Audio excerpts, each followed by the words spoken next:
റോഡിലിറങ്ങിയ കാട്ടാനകൾ യാത്രക്കാരെ ആക്രമിക്കാനെത്തുന്ന സംഭവങ്ങളാണ് പലപ്പോഴും നമ്മൾ കണ്ടിട്ടുള്ളത്.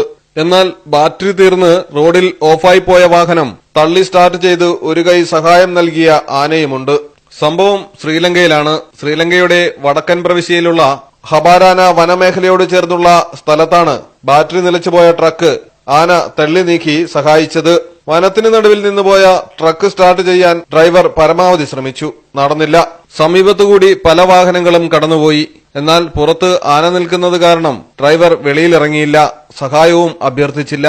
തുടർന്നാണ് ഡ്രൈവറെ ഞെട്ടിച്ചുകൊണ്ട് ആന തന്നെ സഹായിക്കാനെത്തിയത്. അല്പനേരം രംഗം വീക്ഷിച്ച ആന പതിയെ അടുത്തെത്തി നെറ്റികൊണ്ട് ആദ്യമൊന്ന് തള്ളി നീക്കി. ആദ്യത്തെ ശ്രമത്തിൽ വാഹനം സ്റ്റാർട്ടാകാത്തത് കണ്ട് വീണ്ടും ഒരു പ്രാവശ്യം കൂടി ട്രക്ക് തള്ളിക്കൊടുക്കുകയായിരുന്നു. ഇതോടെ വാഹനം സ്റ്റാർട്ടാക്കി ഡ്രൈവർ വിട്ടുപോയി.